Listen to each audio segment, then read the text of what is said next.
नमस्कार, जय बुंदेलखंड, जय भारत माता। हम आपके बीच में सोलंकी स्टूडियो चैनल के माध्यम से ठाकुर चंद्रपाल सिंह सोलंकी पलेरा जिला टीकमगढ़ से आए हुए हैं। आज मुझे बड़ा फक्र हो रहा है, बड़ा गर्व महसूस हो रहा है। आज एक ऐसी शख्सियत से मैं रूबरू आपको करवा रहा हूँ। जिस तरह अपने भगवान को आदमी कुछ भी कह सकता है, प्राणदाता कह सकता है, कई नामों से पुकार सकता है। इसलिए हमारे लोक संगीत जगत की ये भगवान हैं। मैं अपने मुंह से तो यहाँ तक कि पुरुष विभाग में हमारे सम्मानीय पटेला जी लोकगीत सम्राट हैं। मैं अपने मुंह से महिला जगत में इनको लोकगीत महिला सम्राट कह सकते हैं। ये सरस्वती पुत्री हैं, सरस्वती का अथक इनके ऊपर वरदान है। और पूरा बुंदेलखंड आज मुझे बड़ा फक्र हो रहा है, कैसे कहूँ, किन शब्दों में कहूँ, किन में ना कहूँ। आज अगर हर विवाह में माताएं बहनें का जो गाना गाती हैं तो वो सम्मानीय हमारी बहन जी के गाए हुए गीत हैं। और अगर ये गीत ना बनाती तो आज कैसा होता। कोई भी जितने भी पारंपरिक गीत गाते हैं माताएं बहनें के, चाहे वो संधि वाले हों, चाहे कोई भी हो, चाहे वो भौर वाले हों, चाहे चढ़ाए वाले हों, चाहे टीका वाले हों, तो 99 का 100 में 100% हमारी बहन जी के गीत गाए जाते हैं।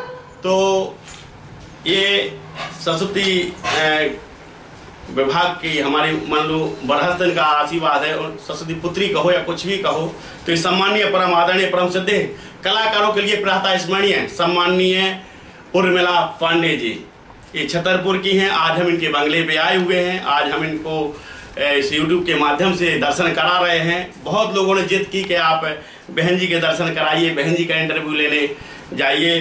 तो जो हमारे इनके पूरी इस विभाग टीम की देखभाल करते हैं राजेश तिवारी जी महाराज जी, उन्होंने हमको मिलवाने की बड़ी कोशिश की। वो आज हम मिल रहे हैं दीदी से। तो सबसे पहले इन्होंने जो दीदी ने मंच किए, एक शॉर्ट बता रहे हैं कि ये तो हजारों मंच हैं, लेकिन हम आपको मुख्य मंच बता रहे हैं। एक तो मैनपुरी का मंच किया, फर्रुखाबाद, फिरोजाबाद, आगरा, उरई, एटा, जालौन, कानपुर, झांसी, सागर, बीना, चंदेरी, अशोकनगर, रायसेन, विदिशा, दतिया, ग्वालियर, लखनऊ, इलाहाबाद, शक्तिनगर, नजीबाबाद, दिल्ली, मुंबई, हरदा, होशंगाबाद। और जो बहन जी को सम्मान मिले हैं, मैंने बहुत जिद की, हजारों सम्मान मिले हैं। बड़ी जिद के कारण मिले तो इनको 1100 सम्मान के लगभग मिले होंगे, लेकिन बड़ी मुश्किल से इन्हें हमको 11 बोले, नहीं भैया बड़े, हमें अपने मुंह से कोई वो नहीं बताना है, बड़प्पन नहीं दिखाना है, आप सम्मान छोड़ दीजिएगा, सम्मान नहीं बताना है, सारा बुंदेलखंड जानता है। फिर भी लेकिन उन्हें जिद के कारण हमें बताए हैं। तो 11 हमें उनने सम्मान जो हमने देखे हैं स्वयं। इन्हें इलाहाबाद में राजा बुंदेला ने सम्मानित किया हमारी बहन जी को। और सम्मानीय जो फिल्मी एक्टर मुकेश खन्ना जी, उन्होंने सम्मानित किया मंच पर। महाभारत के सभी कलाकारों से दीदी जी की मुलाकात हो चुकी है। और वतन की कुर्बानी के उपलक्ष्य पर जो छतरपुर में बहुत बड़ा कार्यक्रम हुआ था, उस पर मुख्य अतिथि के रूप में इनको सम्मानित किया, मुख्य अतिथि बनाया। ये बहुत बड़ी बात है। अब ये अभिनंदन के उपलक्ष्य में जो अभी पाकिस्तान से आए थे, उसके उपलक्ष्य में प्रोग्राम रखा गया था। और नागपुर में राज्यपाल द्वारा सम्मान, बहुत बड़ी बात है बंधुओं, राज्यपाल द्वारा सम्मानित किया गया है।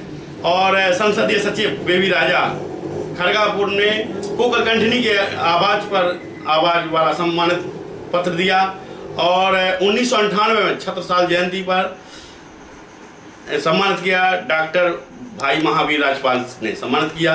और नंबर 9वां सम्मान जो मिला है, आप पूर्व मुख्यमंत्री अर्जुन सिंह ने मराठा में सरोज सुंदरम सम्मान से सम्मानित किया।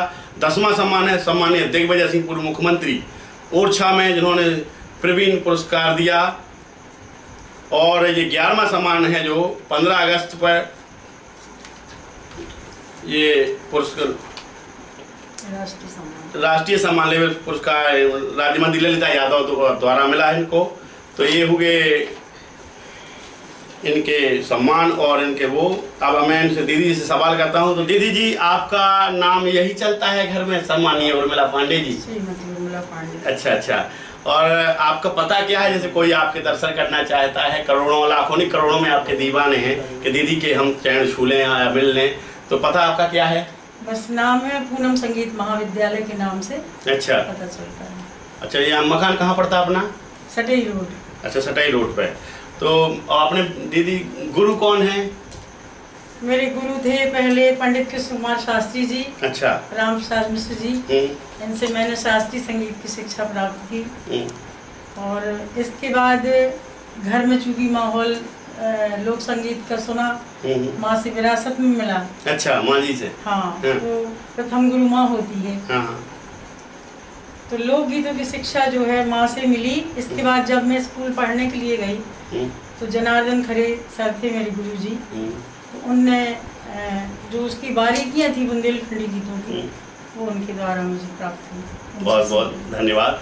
और बंधु, एक और हम अगला सवाल करने से पहले एक बात और बता दें, पटिया जी से मैं हजारों बार मिला हूँ, आज तक उन्होंने किसी महिला की तारीफ नहीं की, लेकिन सम्माननीय उन्होंने खासकर कहा था उर्मिला पांडे, उनकी दिलेरी इच्छा थी कि उर्मिला पांडे जी का आप इंटरव्यू लेके आए। उन्होंने अपने मुंह से कहा था, बहन जी मुझे बड़ी खुशी मिली, बोले हमसे ज़्यादा ज्ञाता है वो रागनी में और गायन में, हमसे ज़्यादा होशियार है।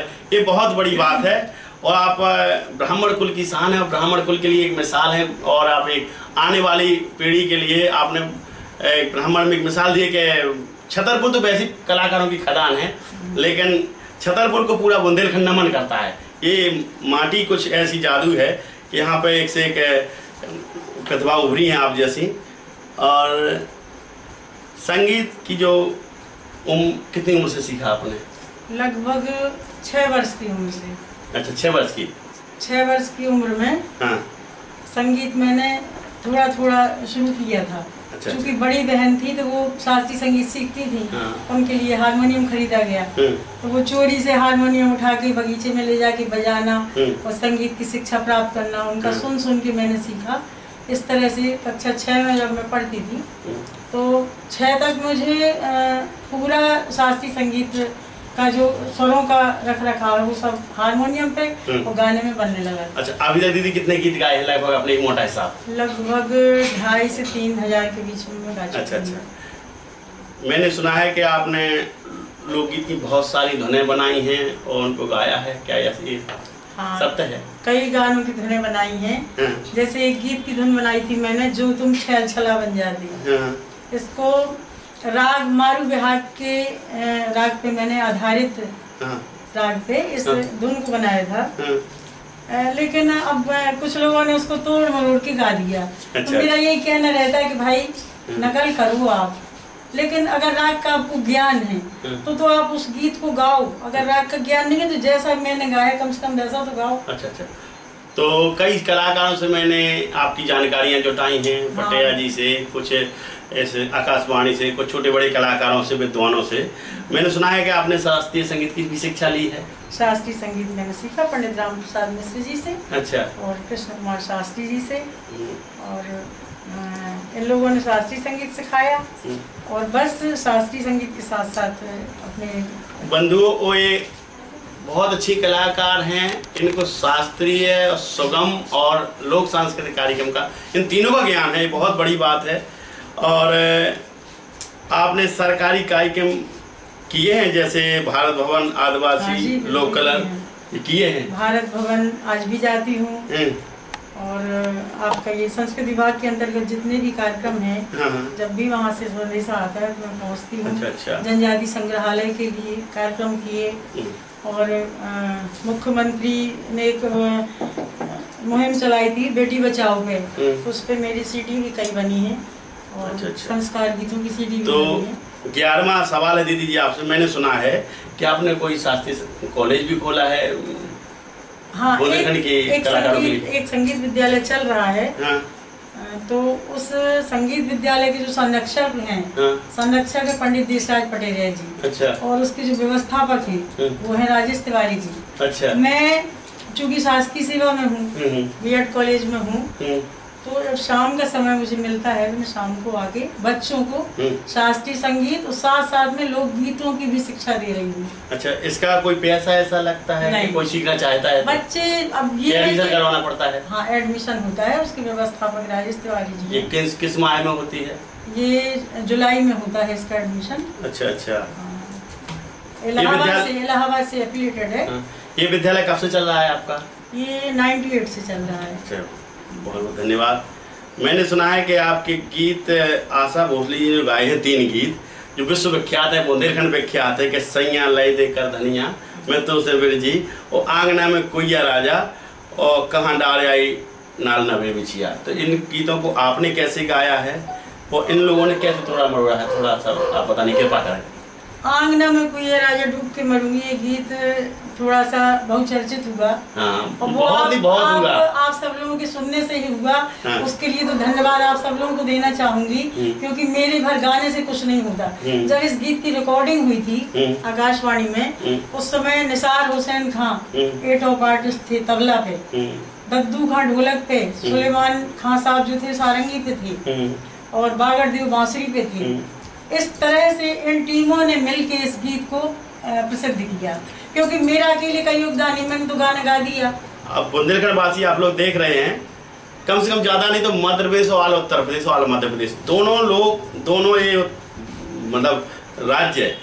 इस आंगना में कोइया राजा सैया लय देकर धनिया इसको जानते हैं। वो आप लोग अंदाजा लगा लेना कि कितनी जनता होगी आल उत्तर प्रदेश और मध्य प्रदेश में। दीदी जी की आपको हैसियत का पता लग जाएगा कितनी बड़ी कलाकार हैं। तो दीदी जी आपने जो गाया है थोड़ा एक एक लाइन में सुना दें इनको, और फिर इन आपने कैसे गाया है और इनको आशा भोसले जी ने कैसे तोड़ा मोड़ा है अपने उन बंधु। बहुत बड़ी खुशी की बात है, बम्बई तक ये गाना, और आशा भोसले जी बहुत बड़ी कलाकार है, इनने गाया तो बहुत बड़ी बात है कि दीदी जी के गीतों को पसंद किया।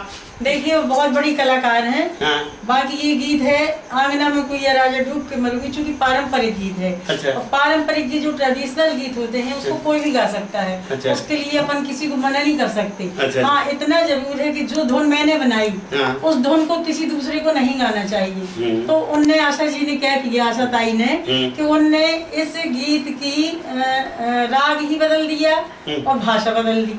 चूंकि मैंने इसको बुंदेलखंडी में गाया है। आपने कैसे गाया है? मैंने गाया इसको, आंगना में कुइया राजा डूब के मरूंगी, आंगना में कुइया राजा डूब के मरूंगी, ससुरा बोल बोलेंगे मैं कछु ना कहूंगी, सासू जी बोल बोले, सासू जी बोल बोले, घुंघटा खोल के लड़ूंगी। मैंने ऐसा गाया।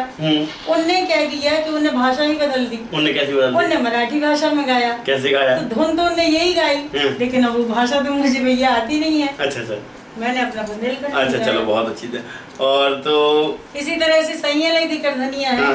तो सैया लय देकर धनिया भी बुंदेलखंडी में मैंने गाया है। लेकिन जब दीपक कन्हैया कैसेट ने, अगर आपने नाम सुना हो कन्हैया कैसेट का, उनके यहाँ मेरे ये गीत लगभग 30 वर्ष पहले रिकॉर्ड हो गए थे। अच्छा अच्छा। ठीक है। तो उन्होंने क्या किया कि उनने इसका पिक्चराइजेशन करवाया। अच्छा, पिक्चर चित्र दूसरे के डाल दिए। दूसरे के डाले। तो लोग बात तो वही समझते हैं, वही उर्मिला पांडे है। हाँ। वो जो लड़की उसमें दिखती है, मैं भी समझता था। आवाज उसमें चूंकि मेरी है। और फोटो खड़ा कर दिया अनुराधा पोडवाल को। हाँ। और डांस कर रही है पद्मिनी कोल्हापुरी। ये गलियां, ये चौबारा गाना का उसकी जो शूटिंग है, गाना वो चल रहा है। इस तरह से ये गीतों को तोड़ मरोड़ किया गया। अच्छा अच्छा। क्या आपकी स्वयं की कोई टीम है दीदी लोग संगीत पार्टी की? जी हाँ, मेरी एक टीम बनी हुई है। जिसके मेरी टीम के व्यवस्थापक भी श्री राजेश तिवारी जी हैं, और मेरे नाम से ये टीम चलती है। उसमें 3 लड़कियां कोरस में हैं, और ढोलक पे जितेंद्र नागर जी हैं, और क्या बोलते हैं, ड्रम एक बजाया जाता है, उस पर रोहित शर्मा, पैड बोलते हैं जिसको, पैड पे रोहित शर्मा जी हैं, और झीका पे हैं महेंद्र तिवारी, और प्रेम कुमार सोनी चूंकि उस पे है मजीरा पे। इस तरह से ये मेरी एक टीम बनी हुई है। तो चूंकि दीदी तो ये सरकारी कार्यक्रम जो होते हैं संस्कृति विभाग के, अच्छा, भारत भवन या जनजाति संग्रहालय, लोकरंग कार्यक्रम, लोकरंग मैंने कई बार कार्यक्रम दिया है, तो उस कार्यक्रम में भी मेरी ये टीम जाती है। अच्छा, अभी ये नहीं गाती हूँ और मंचों के नहीं करती हूँ प्रोग्राम? मंचों के प्रोग्राम काफी समय से मैंने बंद कर दिए। अच्छा अच्छा, सरकारी से करती? हाँ, सिर्फ सरकारी करती हूँ। उसका कारण भी एक ये था कि जैसे मंच के कार्यक्रम हुए, तो पहले मैंने 9 दिन के कार्यक्रम किए हैं देवी जागरण के। 9 दिन चल रहे हैं, अब लगातार छुट्टियाँ लेना, चूंकि शासकीय सेवा में हूँ, इसलिए थोड़ा सा परेशानी होती थी छुट्टियों की। अच्छा अच्छा, इसलिए मैंने चलो, ये आपने जब शास्त्रीय संगीत सीखा है, इसलिए मैं आपसे पूछना चाहता हूँ थोड़ा रागों के बारे में, बुंदेलखंड की महिलाओं को, पुरुषों को कुछ आपसे सीख मिले। तो राग प्रमुख कैसे क्या होते हैं थोड़ा? राग भैया, राग तो रागों की तो कोई गिनती नहीं है। फिलहाल तानसेन का इतना नाम था, वो भी रागों के बारे में पूरा ज्ञान प्राप्त नहीं कर पाए। शास्त्रीय संगीत एक ऐसा संगीत है, लेकिन राग का एक थाट होते हैं, तो अपने शास्त्रीय संगीत में 10 थाट होते हैं। तो एक थाट से 484 राग उत्पन्न होते हैं। एक थाट से 484 राग उत्पन्न होते हैं। तो अब सीखना तो बहुत कठिन बात है, लेकिन जो भी थोड़ा बहुत मैंने किया है। ये बात सही है कि तानसेन स्वयं ने नहीं सीख पाए, तो आप सब लोग हम लोग कैसे सीखेंगे।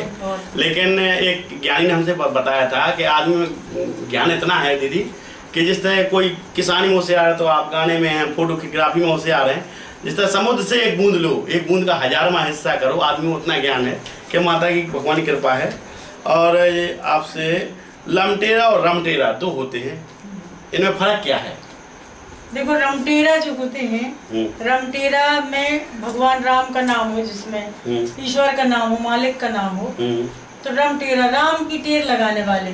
सुबह से जैसे उठे, अब मान लो तीर्थ स्थान पे जा रहे, मकर संक्रांति पे या आपका बसंत पंचमी, शिवरात्रि है, इसमें सुबह से निकले, उनका राम की टेर लगा दी, चलो रमटेरा गाओ, उसको न रमटेरा मान लिया। और लमटेरा जो है, लंबी टेर वाले जो गाने होते हैं, उनको लमटेरा बोलते हैं। दोनों एक ही चीज, कहीं कहीं उसको रमटेरा बोलते हैं, कहीं कहीं उसको लमटेरा बोलते हैं। जो नए कलाकार हैं बहुत फूहड़ गा रहे हैं, और दीदी जी बम्बई वालों ने फिल्मी को बढ़ावा दिया, भोजपुरी वालों ने भोजपुरी को बढ़ावा दिया, और अपनी झांसी के आगे कोई लोकगीत बजाओ, भैया बंद करो, लोकगीत बंद करो। तो ऐसा अपने लोक संगीत क्यों नहीं बढ़ा? इन कलाकार बहुत फूहड़ गा रहे हैं, 100 में 5 ही कलाकार सही गा रहे हैं, बाकी 95 कलाकार बहुत फूहड़ गा रहे हैं। वो जल्दी लोकप्रियता हासिल करना चाहते, उल्टा सीधा गाना चाहे, वो ना माताएं बहनें देखेंगे ना कुछ देखेंगे। उनसे क्या कहना चाहेंगी आप? भाई क्या है, आज के जो कलाकार युवा पीढ़ी वाले हैं, उनको ये लगता है कि कितनी जल्दी हम लोग प्रियता हासिल कर लें। तो इस दौड़ में, वो एक घोड़ा की रेस जैसी दौड़ होती है, तो इसमें वो बिल्कुल ना तो कोई साधना उनको करना है, ना उन्हें संगीत से मतलब है, ना उन्हें कोई तैयारी से मतलब। जैसे हम लोगों ने भैया ऐसे नहीं गाने मिल गए, हमें ऐसी प्रसिद्धि नहीं मिल गई। गांव गांव में जाके अपनी जो बूढ़ी अम्मा काकी लोग रहती थी मोहल्ले पड़ोस में, उनसे पुराने गीत पारंपरिक पूछे और गाया, जब आके थोड़ा सा आप हमें पहचानने लगे हैं। और नहीं तो ऐसे जैसे आज के जो बच्चे गा रहे हैं, उन्हें इतनी छटपटाहट है कि हमारा नाम जल्दी से आगे हो जाए, उर्मिला पांडे पीछे हो जाए, लक्ष्मी त्रिपाठी पीछे हो जाए, इस तरह से उनको लगता है कि हम आगे बढ़ जाएं। तो उस घबराहट में, उस छटपटाहट के मारे कोई साधना नहीं करना चाहती, जबकि संगीत हो या लोक संगीत हो, एक साधना वाली चीज है। बिना साधना के अपन को कुछ नहीं मिल सकता है। तो हमारा भाई यही देखो, उन लोगों से ये कहना है कि फूहड़ गीतों की तरफ ना जाके अपनी संस्कृति को पहचाने, अपने संस्कारों को पहचाने। हमारा बुंदेलखंड इतना रिच है साहित्य और संगीत के मामले में कि कहीं इधर उधर भटकने की हमें कोई जरूरत नहीं। एक और सवाल है कि बम्बई वाले भोजपुरी वाले बड़े हमें बेईमान लगे हैं, अपन उनका भोजपुरी गाते, फिल्मी गाते, वो अपना लोक संगीत बुंदेली क्यों नहीं गाते हैं? मैंने यही आपसे कहा है कि अपने जो बुंदेलखंडी वाले वो भोजपुरी और बम्बई और पश्चिमी सभ्यता की तरफ भाग रहे हैं, जबकि अपना बुंदेलखंड साहित्य से इतना रिच भरा हुआ है कि इतने गीत हैं, इतनी विधाएं हैं, एक एक ओकेजन की 10-10 56 प्रकार की गायकियां हैं। तो इनका वो लोग बिल्कुल न मनन कर रहे हैं और न इनकी खोजबीन कर रहे हैं। उन्हें भोजपुरी अच्छा लग रहा है और मतलब एक फूहड़पन की तरफ भागते जा रहे हैं। ये उनको नहीं करना चाहिए। और जो दीदी गाने की लोग छाप बदलते हैं, उनसे क्या कहना चाहिए? ये तो बिल्कुल गड़बड़ बात है। देखो क्या है कि कई लोग क्या करते हैं, जैसे ईश्वरी की चौकड़िया है, आज ईश्वरी गंगाधर व्यास हैं, चंद्र सखी हैं, रानी सुजान देव हैं, इस तरह से जो पुराने हुए हैं, इनका नाम एक पारंपरिक में आ गया है। अपनी परंपरा को लिए हुए इन्होंने जो गाने लिखे हैं, लोग कई बार ऐसा भी कर रहे हैं कि उनके नीचे की लाइन उन्होंने छाप वाली काटी और अपना नाम लिख दिया। इस तरह से नहीं करना चाहिए, इसके मैं खिलाफ हूँ। ये एक तरह से गीत की हत्या है, गीत की हत्या करना है, गीत को इस तरह से नहीं तोड़ना चाहिए। मैंने सुना है कि आप शासकीय बीएड कॉलेज में आप हाँ, बीएड कॉलेज में संगीत की शिक्षा वहाँ भी देती हूँ। और जो बीएड और एमएड करने जो भी स्टूडेंट आते हैं, तो उनको मैं वहाँ शास्त्रीय संगीत भी है और लोक संगीत भी है, तो इन दोनों की शिक्षा टेबल पैसा आ रहा है कॉलेजों का, सरकारी स्कूल का और शासकीय प्रोग्रामों का? नहीं, मुझे जो मैं यहाँ जो पूनम संगीत महाविद्यालय है, ये पटेरिया जी का चूंकि विद्यालय है, उसमें व्यवस्थापक राजेश तिवारी जी हैं, संरक्षक देशराज जी पटेरिया हैं। मैं सिर्फ वहाँ संगीत सिखाती हूँ। अच्छा। आज तक मुझे कोई कह दे कि नया पैसा वहाँ से प्राप्त नहीं हुआ और न मैंने लिया है। मेरा बस ये है उद्देश्य कि इस बहाने बच्चों को थोड़ा सा किंचित मात्र जितना थोड़ा बहुत मुझे आता है तो मैं शास्त्रीय संगीत और उसके साथ साथ लोक की शिक्षा दे सकूं। आज भी आपकी जादू आवाज में जादू ऐसा कैसा राज है? इतनी प्यारी आवाज है। जादू कुछ नहीं है भैया, ये सब जनता का जो एक उनका प्रेम है, ठीक है, और उनने जो हमें प्रेम दिया, सहयोगियों ने हमें जनता ने जो प्रेम दिया, तो उस चीज को मैं कायम रखने के लिए प्रयास करती हूँ कि मेरी आवाज कायम रहे। ऐसा कुछ नहीं है और माँ बाप का आशीर्वाद है। माँ से दीदी एक बात और, जिस तरह रामचंद्र जी का अपन देखते हैं तो उनके चारों चंद्रमा दिखता है, आपको देखने से ऐसा लगता है सरस्वती, आप माँ सरस्वती खड़ी हो साक्षात, और आपके चेहरे से तेज क्यों झलकता है? ये तो संगीत का ही प्रभाव होना चाहिए, बाकी मुझे इसके बारे में तो कोई ध्यान नहीं है। चलो एक सवाल और है कि आपके इतने गाने लोकप्रिय क्यों किए गए? आपके गानों बगैर कोई शादी विवाह होता ही नहीं है, ऐसा क्यों है? इतना लोकप्रिय क्यों किए गए? कैसे गाया, कैसे आपने? इसका एक रीजन ये भी हो सकता है कि मैंने पूरी लाइफ में पारंपरिक गीतों के अलावा कभी कुछ नहीं गाया। लिखे हुए गीत बहुत कम, एक दो गाए हैं। कभी अश्लीलता का कोई गीत नहीं गाया, कोई बता ही नहीं सकता। मैंने संयोग श्रृंगार गाया, वियोग श्रृंगार गाया, भक्ति के गाने गाए, वीर रस के गाए, करुण के गाए, लेकिन मैंने पारंपरिक के अलावा कभी कुछ नहीं गाया। आपने बताया। और आपने जो पुराने गाने होते थे तो जैसे आंगना में कोई राजा डूब के मरूंगी, इस गाने की धुन बिल्कुल गांव की एकदम देहात की धुन थी, उसको संगीत में ढाला। ऐसे बहुत सारे, मैं तो सपरन गई बेला ताल, या आप ये ले सकते हैं सैया देकर धनिया, बहुत सारे ऐसे गाने हुए। तो चूंकि स्वर थोड़ा सा मुझे सीखने को मिला, ठीक है, तो स्वर की वजह से मैंने अपने रागों में उस गीत को ढाल दिया, तो अलग सी थोड़ी सी पहचान बन गई। कोई बात नहीं है। आपने किस स्टूडियो किस चैनल पे गा लिया है लगभग? सबसे पहले तो मैंने कन्हैया कैसेट में ही गाया था। इसके बाद मैंने दूसरे नंबर पे गाया था HMB में। HMB का मेरा LP बना था 83 में देशराज जी पटेरिया जी के साथ में। तो HMB का पूरा LP है और लगभग 25 गाने मैंने HMB में गाए थे। HMB बहुत बड़ा फेमस कंपनी है। इसके बाद मैंने T सीरीज में गाया।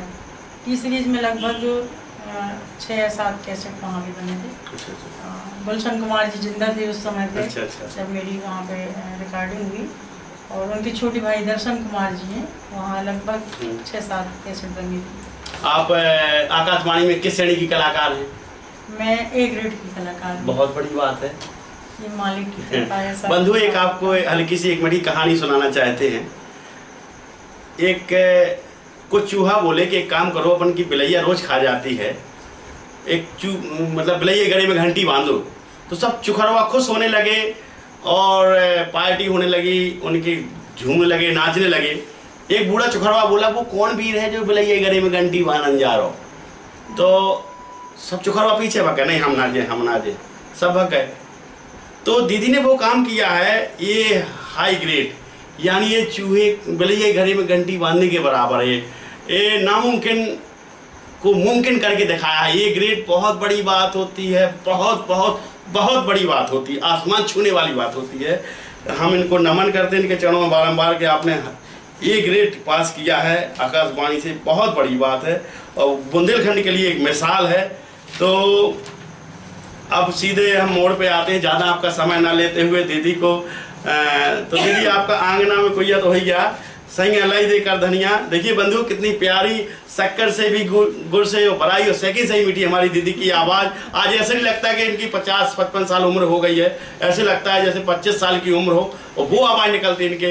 ये लता मंगेशकर की तरह इनके गले में जादू है, माँ सरस्वती का वरदान है, उनका प्यार समझो, कुछ भी समझो। एक और एक कहानी हल्की सुनाना चाहता हूँ। जैसे कोई भीड़ में गुंडा है दीदी, भीड़ में वो लाठी मार सकता है, हाथ मार सकता है, गाली दे सकता है, उसी भीड़ में 500 की भीड़ में। उसी गुंडे से कहें कि ये माइक लेके गाना गा दो तो वो कपेगा, वही गुंडा नहीं गा पाएगा। तो संगीत हर कोई नहीं बंदूक गा सकता है। ये सरस्वती पुत्र हैं, गंधर्व अवतार हैं, अवतारी पुरुष है, कोई साधारण पुरुष नहीं है। अवतारी पुरुष हैं जो पृथ्वी पर किसी श्राप बस आ जाते हैं।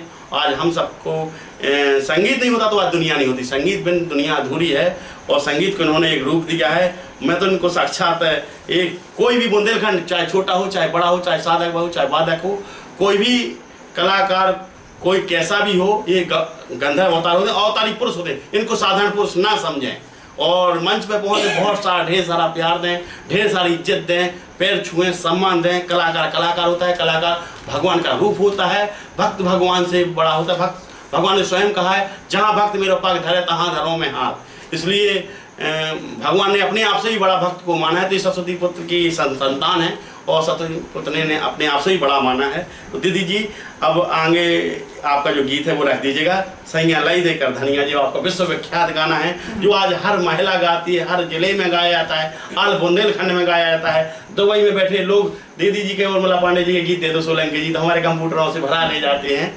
हमारे 18 ब्रांचों से आपकी जिस तरह सुबह से मट्टी का तेल बटता है, ऐसे गीत भैया हमारे ब्याह है, ब्याह की कह भाई दो ब्याह दीदी के गाना भर दो बजने हैं, ब्याह है हमारी मोड़ी को लगन हुई पक्यात हुई गाना भाई दो। तो सुबह से ऐसे आपके गीत बटते हैं। तो बंधु बहुत जल्दी आपके सामने गीत रखवा रहे दीदी को। सैया लाई दे सैया लाई दे कर धनिया, मंगई दे कर धनिया, मैं तो से बेरजी। सैया लाई दे कर धनिया, मंगई दे कर धनिया, मैं तो से बेरजी। बहुत बहुत धन्यवाद दीदी। मैं तो सपन गई बेला ताल एक जी गीत और आपका दादरा है। हाँ। मैं तो सपन गई बेला ताल, अकेली बूंदा मछरिया ले गई। मैं तो सपन गई बेला ताल, अकेली बूंदा मछरिया ले गई। बहुत बहुत धन्यवाद। ये दादरा है। ये दादरा, एक और दादरा है दीदी, कर गए जादू बलम तोरे नैना। हाँ हाँ, ये गीत है भैया, ये चूँकि सुरेंद्र तिवारी जी का लिखित हुआ गीत है, लिखा हुआ, और वो उस समय टैक्स थे आकाशवाणी में, तो कुछ गीत उनने लिखे थे, जैसे कर गए जादू बलम तोरे नैना। एक गीत उनने लिखा था कि ल्याओ मोए कंगना जैसे पहने देवरानी, और एक लेती मन भरमाए सैया तोरी बातें रसीली। तो ये चूंकि सुरेंद्र भैया के लिखे हुए गीत हैं और बड़ा स्नेह रहता था उनका हमारे ऊपर, तो बोले बहन जी अगर आप इन गीतों को गाओगे तो अच्छा लगेगा।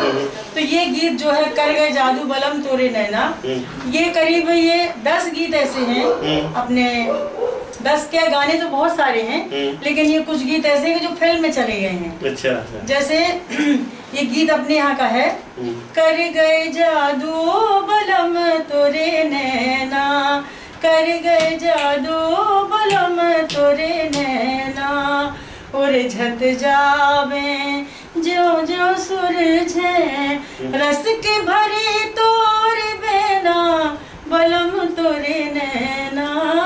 इसी पर लता जी ने गाया है, हाय हाय रसिया तू बड़ा बेदर्दी। राग पीलू है, और पीलू राग में ऐसे कई गाने हैं। एक बहुत पहले इंदिवर थे, इंदिवर का नाम आपने सुना होगा, शायद वो भरुआ सागर के रहने वाले थे, क्योंकि वो बुंदेलखंड के थे और जाके फिल्म सिटी में बैठ गए। तो यहाँ की बहुत सारी धुनें लता जी ने गाई हैं और बहुत रविंद्र ने भी गाया। तो इस तरह से ये वही गाना है। आज बुंदेलखंड वासियों को पता चलेगा दीदी के कौन कौन गीत है। एक लेती मन भरमाए दीदी, अच्छा, एक लाइन में सुनाने की पक्का। ये भी उन्हीं का लिखा हुआ है, सुरेंद्र तिवारी जी का। हाँ। लेती मन भरमाए सैया तोरी बातें रसीली, लेती मन भरमाए सैया तोरी बातें रसीली। धन्यवाद दीदी। और एक बोली अजब मीठी रे बलम, बालम, ये दादरा है। अच्छा, ये माता जी का गाना है। बोली अजब मीठी रे बालम, जब बहू घर में आती है उस समय दादरे होते हैं, उस समय का गीत है ये। बोली अजब मीठी रे बालम, ससुरा हमारे हलवैया की नौकर ससुरा हमारे हलवैया की नौकर, हमने जमाई बर फिरे बालम, बोलिए जब मीठी रे बालम। बहुत बहुत धन्यवाद। और एक हाँ हाँ रे पपीरा आधी रैन, ये सोहर में आता है। जब घर में कोई बच्चा बच्ची होते हैं उस समय का गीत है ये। हाँ हाँ रे पपीरा आधी रैन मत बोलियो, मोरी मैया पे बोल गो काग, पपीरा काग पपीरा आधी रैन मत बोलियो। बहुत बहुत धन्यवाद। तो बंधुओं, ये हमारा पहला भाग है और दूसरा भाग आप देखना ना भूलें। तो दूसरा भाग में बाकी जो गीत रह गए हैं हम बहुत जल्दी रखवा रहे हैं। तो बहुत बहुत धन्यवाद। जय बुंदेलखंड, जय भारत माता। स्टॉप।